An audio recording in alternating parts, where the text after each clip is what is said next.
নমস্কার। কিষাণ বাণীর আসরে আপনাদের সকলকে স্বাগত জানাই। এই অনুষ্ঠানটি প্রচারিত হচ্ছে ভারত সরকারের কৃষি ও কৃষক কল্যাণ মন্ত্রকের সহায়তায়। আর এই অনুষ্ঠানে আজ আমি আপনাদের সঙ্গে প্রদ্যোতন চট্টোপাধ্যায়। আজ আমরা একটা গুরুত্বপূর্ণ বিষয় নিয়ে প্রথম পর্যায়ের আলোচনা করব। কম বৃষ্টিযুক্ত মরশুমে উঁচু ডাঙা জমিতে ধানের পরিবর্ত ফসলের চাষ। এই বিষয়ে আমাদের সঙ্গে কথা বলতে আমাদের সঙ্গে রয়েছেন অধ্যাপক ডক্টর সৌমি গোস্বামী। ডক্টর গোস্বামী, আপনাকে আমাদের এই আসরে স্বাগত জানাই। নমস্কার।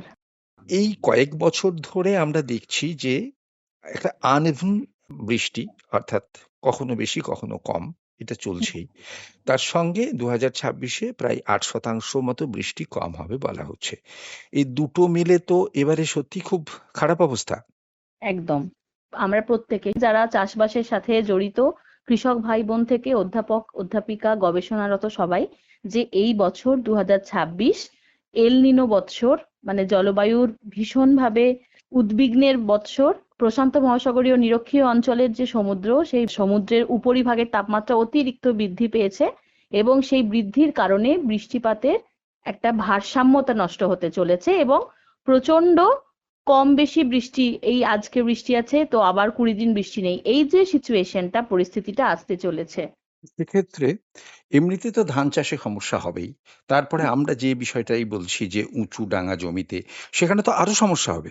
উঁচু ডাঙা জমি তো ভীষণভাবেই সমস্যা হবে, কারণ যেগুলো উঁচু জমি বা ডাঙা জমি, সেখানে নিচু জমির মতন জল ধারণ ক্ষমতা নয়। এবার উঁচু জমিতে যে সমস্ত চাষি ভাইরা ধান চাষ করে থাকেন, সেখানে কিন্তু একেবারেই ধান চাষ করা বিপজ্জনক হতে পারে, ভীষণভাবেই ক্ষতির মুখে চাষি ভাইরা পড়তে পারেন জলের অভাবে। তো সেই জন্য উঁচু জমিগুলোতে রোজগার নিশ্চিত করতে এবং এই বর্ষার খামখেয়ালিপনা ও ঘাটতি মেটাতে আমাদের কিছু বিকল্প ফসল, বা আমরা ভালোভাবে বলতে পারি আপদকালীন ফসলের একটা চাষ করার কথা ভাবনা চিন্তা করতে হবে। এবছরের সমস্যাটা কখন কখন সবচেয়ে বেশি হতে পারে? জলবায়ুর যে পূর্বাভাস অনুযায়ী জুন মাসে এল নিনো একটু দুর্বল ছিল বা আছে, কিন্তু জুলাই মাস থেকে আগস্ট মাস পর্যন্ত, বিশেষত জুলাইয়ের মাঝামাঝি সময় থেকে আগস্ট মাসের শেষ পর্যন্ত সময়টা এল নিনোর মাঝারি পরিমাণ আকার ধারণ করবে। সব থেকে তীব্র আকার ধারণ করবে সেপ্টেম্বর মাসে। এখন এই জুলাই, আগস্ট, সেপ্টেম্বর মানে ধান চাষের চাষিদের পক্ষে কেন ক্ষতিকারক? কারণ জুলাই আগস্ট মাস হচ্ছে রোপণের মাস, জুলাইয়ের শেষ দিকটা, আগস্টের দিকটা ধরুন পাশকাঠি ছাড়ার মাস, আবার সেপ্টেম্বরের সময়টা, সেপ্টেম্বরের মাঝামাঝি ওই সময়টা হচ্ছে থোড় আসার আগে আগের যে সময়টা। তাহলে এই সময়গুলোতেই আমাদের ধান চাষে প্রচুর পরিমাণে জল লাগে, বৃষ্টিপাত লাগে, আর এই সময়গুলোতেই দীর্ঘমেয়াদী একটা শুষ্কতার প্রভাব দেখা দেবে। আপনি যে বলছেন এল নিনো দুর্বল সবল, তার মানে এল নিনো দুর্বল হয়েছিল, মানে কিছুটা দুর্বল ছিল জুনে, তাই আমরা একটু বৃষ্টি দেখলাম। এরপর যখন সবল হবে তখন আর বৃষ্টিটা কমে যাবে। এল নিনোর দুর্বল সবল মানে এল নিনো সদ্য গঠন হওয়া শুরু হয়েছে। দুর্বল সবল বলতে এখন তার প্রিলিমিনারি স্টেজ। মানে ওই যে গরম স্রোত। হ্যাঁ, গরম স্রোতের একটা শুরুর দিক বলতে পারেন। ঠিক আছে, এরপরে গরম স্রোতের একটা মধ্য আকার ধারণ করবে। যেরকম আমরা বলি না যে ধরুন একটা আমাদের মানুষের জীবনকালে কৈশোর, শৈশব, যৌবন, এল নিনোরও সেরকম বিভিন্ন ভাগ, যে ছোট, স্টেজ আছে, মাঝারি, বিভিন্ন স্তর বড়, আছে। বিভিন্ন স্টেজ আছে। তার মানে এবছরে সেপ্টেম্বর মাস নাগাদ খুবই সমস্যা হবে, একদম। তো অন্তত হতে পারে। হ্যাঁ, ভারতীয় জলবায়ু দপ্তর আইএমডি যা পরিসংখ্যান দিয়েছে, 8% ঘাটতি বা ডেফিসিট কিন্তু বৃষ্টিপাতের হবে। তার মানে কি, যে একটা দীর্ঘমেয়াদী বৃষ্টিহীন সময় আসতে চলেছে ওই আগস্ট সেপ্টেম্বরের সময়টা। সেক্ষেত্রে আমরা উঁচু ডাঙা জমিগুলোতে কি ধরনের ফসল চাষ করতে পারি, এবং সেইগুলোতে চাষি বন্ধুরা যে ধান চাষটা করেন সেটা না করলে পরে কতটা লাভ হবে, এই বিষয়টা যদি একটু বলেন।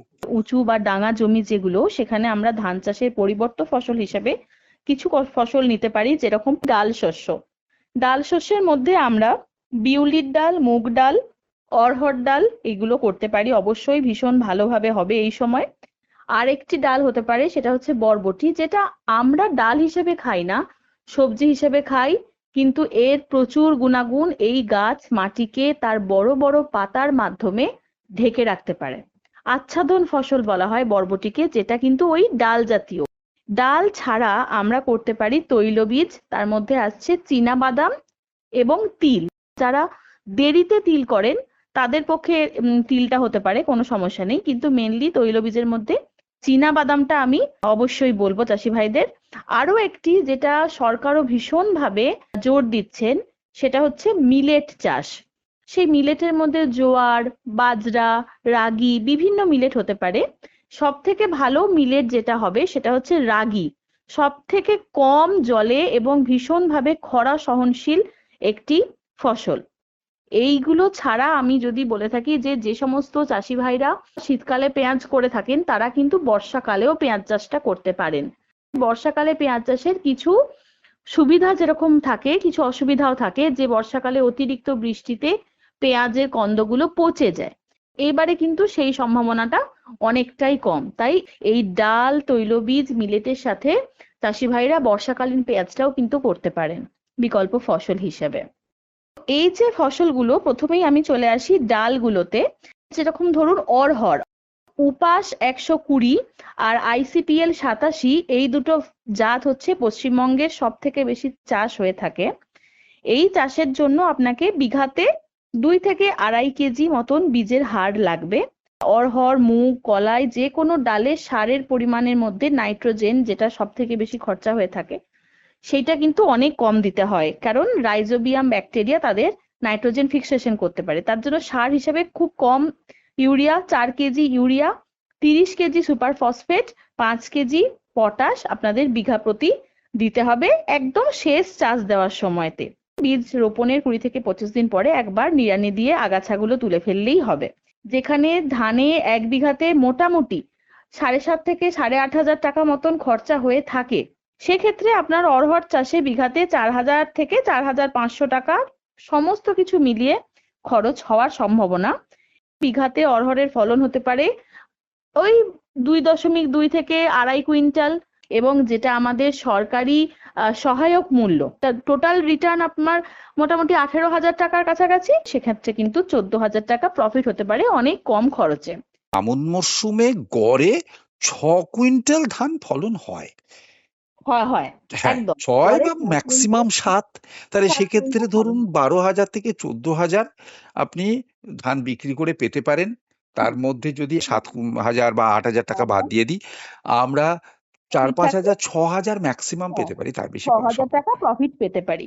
সেক্ষেত্রে আমি বললাম আপনাকে অড়হর চাষে মোটামুটি 4 থেকে 4,500 টাকা খরচা বিঘাতে, 7,500 টাকা কুইন্টাল বা 75 টাকা করে কেজিতে অড়হরের যে দাম, 12 থেকে 14,000 টাকার কিন্তু একটা প্রফিট চাষি ভাইয়ের হাতে তুলে দিতে পারি। আমরা কিন্তু আলোচনা করছি উঁচু ডাঙা জমিতে, সেখানে একদম 7 কুইন্টাল ধান ফলানো এই আমন চাষি মরশুমে ভাইয়ের পক্ষে সহজ প্রায় নয়, অসম্ভব। অসম্ভব। চাষি ভাইয়ের পক্ষে মানে ওই উঁচু জমিতে 5 কুইন্টাল ধান ফলানোটাই চ্যালেঞ্জ 1 বিঘাতে। অড়হর ছাড়া অড়হর ছাড়া আরো ডাল এবং কলাই, যে কোনো চীনা বাদাম আপনি করতে পারেন। সেই চাষে আমাদের কিন্তু অনেক বেশি ধানের থেকে প্রফিট। যেরকম ধরুন, যদি আমি ডাল চাষ করি বিউলি বা মুগ, সারদা, সুলতা, বিউলির ডালের জাত, মুগের মধ্যে সম্রাট, এই জাতগুলো ব্যবহার করে থাকি। যেহেতু সারের খরচাও খুব একটা বেশি নয় ডাল চাষে, 3 থেকে 3,500 টাকা খরচা কিন্তু বিঘা প্রতি। 1.8 কুইন্টাল মানে 180 কেজি যদি বিঘাতে ফলন হয়, তাহলেও তার রিটার্ন হচ্ছে যা বাজার সহায়ক মূল্য সেটার থেকে 13,000 টাকা মতন রিটার্ন। তাহলে তার প্রফিট কিন্তু দাঁড়াচ্ছে প্রায় 8 থেকে 10,000 টাকা। আমি এবার যদি মিলেট নিয়ে বলি, মিলেটের মধ্যে রাগি মিলেটটা বীজ কিন্তু এডিএ অফিস থেকে, কেভিকে থেকে মানে ডিস্ট্রিবিউট করা হয়। মিলেট কিন্তু 2 ভাবে বোনা যায়। সরাসরি বুনলে বিঘাতে 1.5 কেজি মতন বীজ লাগে, আর যদি চারা তৈরি করে বোনা হয় তাহলে বিঘাতে 500 থেকে 600 গ্রাম মতন বীজ লাগে। মিলেটের ক্ষেত্রে সারের পরিমাণও ভীষণ কম। 8 KG urea, 15 KG super phosphate, 4 KG MOP বিঘাতে দিলেই হবে, ধানের থেকে অনেক কম। যেহেতু জল একেবারেই মানে কম লাগে, তার জন্য খরচও অনেক কম, জলের খরচ কম, লেবারের খরচ কম, তাই 3,000 টাকাই ম্যাক্সিমাম বিঘাতে খরচা। এখন আমাদের ভারত সরকার কিন্তু মিলেট খাওয়াতে প্রচুর জোর দিয়েছে, আর মিলেটের দামও কিন্তু বেশ ভালো পরিমাণের মিলেটের দাম, মোটামুটি ধরুন কুইন্টালে 4,300 টাকা, মানে 43 টাকা করে কেজি। ধানের ডবল। হ্যাঁ, ধানের ডবল। তো সেক্ষেত্রে মিলেট থেকে আপনার চাষির হাতে টোটাল আসতে পারে ধরুন প্রায় 12,000 থেকে 12,500 টাকা। খরচা মাত্র 3,000 টাকা বাদ দিলেও দাঁড়াচ্ছে প্রায় 9,900 টাকা। সেটাও আপনার ধানের থেকে বেশি। এই মিলেটের আপনি বলেছেন যে সময়কালও খুব কম। তার মানে ধরুন মিলেট চাষ করার পরে রবি চাষের জন্য যথেষ্ট সময় পাওয়া যাবে। যথেষ্ট সময় পাওয়া যাবে এবং মিলেট হচ্ছে মোস্ট নেগলেক্টেড একটা ফসল। মিলেটকে সহজে চাষ করা যায়। সহজে সারিতেও করা যায়, ছড়িয়ে দেওয়াও যায়, কিন্তু ছড়িয়ে দেওয়াটা আমরা চাষি ভাইদেরকে একটু মানে অ্যাভয়েড করতেই বলবো, কারণ ছড়িয়ে দিলে আবার বেশি বীজ লাগে। সেজন্য বলবো লাইনেই করুন, খরচা কম, জল ভীষণ কম লাগে এবং ভীষণভাবে খরা সহনশীল ফসল। যে সমস্ত ফসল আছে তার মধ্যে সব থেকে খরা সহনশীল ফসল হচ্ছে মিলেট। বাদাম। বাদামে যদি চলে আসি, চীনা বাদামের মধ্যে সব থেকে এখন যে গুরুত্বপূর্ণ দুটি জাত, একে 1224 আর ট্যাগ 24, টিএজি 24 আর একে 1224 হচ্ছে সব থেকে গুরুত্বপূর্ণ জাত। বাদামের ক্ষেত্রে খোসা ছাড়ানো দানা প্রতি বিঘাতে 12 থেকে 14 কেজি লাগে বীজ রোপণ করার জন্য। আর সার হিসেবে যতটা ইউরিয়া, সুপারফসফেট, এমওপি লাগছে সেটা একদম ওই মুগ বা কলাইয়ের মতোই। কিন্তু লাল মাটিতে বিশেষত এবং এমনি সকল মাটিতেই কিন্তু বাদামের জন্য একটি বিশেষ সার, সেটি হচ্ছে জিপসাম, অপরিহার্য। কারণ জিপসাম দিলে তবেই কিন্তু বাদামের বীজের পুষ্টালো হয়, বাদামের বীজ থেকে ভালো তেল তৈরি হয়। গাছের গোড়ায় দিয়ে দিয়ে মাটিটা ধরিয়ে দিলে ভালো হয়। বিঘাতে চীনা বাদাম চাষে প্রায় 6,500 টাকা খরচা হতে পারে, এই একদম বীজ, সার, জিপসাম, লেবার সব মিলিয়ে। কিন্তু আর ধানের চেয়ে বেশি নয়। না, ধানের চেয়ে কখনোই বেশি নয়, একদমই নয়। কিন্তু মুগ, কলাই, মিলেটের থেকে বেশি। কিন্তু এবার বলি, এর ফলনও বেশি। বিঘাতে ধরুন 3.5 কুইন্টাল কিন্তু ফলন হতে পারে যদি খুব ভালোভাবে আপনি ম্যানেজ করেন। চাষের খরচ ধরুন 6,500 টাকা বিঘাতে যদি হয়, আর যদি কুইন্টালে আপনার ওই রকম 6,500 টাকা করেই দাম হয়, মানে 65 টাকা কেজি, সেক্ষেত্রে আপনার মোট আয় দেখা দেবে প্রায় 22,750 টাকার কাছাকাছি। মানে ধরুন 22,000 টাকাই ধরি, এবং তাতে আপনার প্রফিট দাঁড়াচ্ছে প্রায় 16,000 থেকে 16,500 টাকা। তাহলে আপনি দেখুন কতটা বেশি। সব থেকে বেশি আপনার কিন্তু বাদাম চাষেই লাভ। চাষি ভাইরা কিছু কিছু ভুলের কারণে বলুন বা কিছু কিছু সচেতনতার অভাবের জন্য বলুন, বাদামে সেরকম ফলন পেয়ে উঠছেন না। তার মধ্যে প্রধান একটা কারণ আমি জিপসাম বলেছি, না প্রয়োগ করা, আর 2 হচ্ছে বীজ শোধন না করে রোপণ করা। বীজ শোধন আপনি রাইজোবিয়াম কালচার দিয়ে, ট্রাইকোডার্মা দিয়ে করুন, খুব বেশি খরচা একেবারেই নয়। এইগুলো দিয়ে শোধন না করে দিলে কি হবে, এত বেশি ছত্রাক রোগ হয়ে যাচ্ছে যে বাদামের ফলন ভালো করা যাচ্ছে না। আমরা শুনে থাকি যে ম্যাডাম আমাদের বাদাম চাষে সেরকম লাভ হলো না, ধান চাষের পরিবর্তে করলাম সেরকম লাভ হলো না। এইটি কিন্তু এই বীজ শোধন না করা, 2 নাম্বার জিপসাম প্রয়োগ না করা, ওনারা ভাবেন জিপসাম দিলে অনেক খরচা হবে, কিন্তু লাভের পরিমাণটা ওনারা চিন্তা করেন না। আমাদের সব সময় কিন্তু স্বল্প দিনের বা স্বল্প মেয়াদী চিন্তা ভাবনা করলে তো হবে না, আমাদের দীর্ঘমেয়াদী কথাটাও ভাবতে হবে। ডক্টর গোস্বামী, আপনি এতক্ষণ আমাদের বিস্তৃতভাবে বলেছেন যে 2026-এ কিন্তু আমাদের একটু বৃষ্টি নিয়ে সমস্যা হবে এবং সেক্ষেত্রে আমরা উঁচু ডাঙা জমিগুলোতে কি কি ধরনের চাষ করতে পারি। আশা করব চাষি বন্ধুরা আপনার পরামর্শ মেনে চাষবাস করবেন, এই আশা রেখে আপনাকে অনেক অনেক ধন্যবাদ এবং নমস্কার জানিয়ে, যারা এই পর্বে অনুষ্ঠান শুনলেন তাদের ধন্যবাদ এবং নমস্কার জানিয়ে এই পর্বের আলোচনা এখানেই শেষ করছি। নমস্কার, কিষাণ বাণীতে আপনাদের প্রত্যেককে স্বাগত জানাই। এই অনুষ্ঠানটি প্রচারিত হচ্ছে ভারত সরকারের কৃষি এবং কৃষক কল্যাণ মন্ত্রকের সহায়তায়। আজকের কিষাণ বাণীতে এই পর্বে আমাদের আলোচনার বিষয় বর্ষায় বাদাম ও অন্যান্য সবজির চাষ। আর এ বিষয়ে আলোচনার জন্য আমার সঙ্গে প্রগতিশীল চাষি বন্ধু রয়েছেন রতন বৈদ্য। তিনি দীর্ঘ বছর ধরে চাষ করছেন। তার কাছ থেকে প্রথমে জানতে চাইব যে তিনি কি কি চাষ বর্ষার সময় এবছর করছেন। বর্ষায় ধান ছাড়া পটল, লঙ্কা আর বাদাম আর কুমড়ো চাষ করবো এবছর। হ্যাঁ, স্বাভাবিক বর্ষার সময় সাধারণ চাষি বন্ধুরা ধান চাষই করে থাকেন, কিন্তু ধান চাষের বাইরেও বা ধান চাষের পরিবর্তে আরও বেশ কিছু ধরনের চাষ করা যেতে পারে, তবে তার জন্য জমি নির্বাচনটা খুবই গুরুত্বপূর্ণ। তো এখন আপনার কাছে জানতে চাইবো যে বাদাম চাষের জন্য কি ধরনের জমি আপনি নির্বাচন করেন। বেলে মাটিতে বাদাম চাষে করলে ভালো হয়, ফলনটা একটু বেশি হয়। বাদাম জলে ডুবে না যাওয়াই ভালো, ডুবে গেলে গাছ বসে যাওয়ার ভয় থাকে। আর সেই জন্যই বাদাম চাষের জন্য বেলে মাটি সব থেকে উপযোগী, কারণ এই বেলে মাটি জল সহজে শুষে নেয়, সুতরাং জল জমে যাওয়ার যে ভয় সেটা আর খুব একটা থাকে না। এখন আপনার কাছে জানতে চাইবো যে যে বাদাম চাষের যে পদ্ধতি, কিরকম করে জমি তৈরি করেন এবং কিভাবে এই বাদাম চাষ করছেন আপনি, সেই বিষয়টা।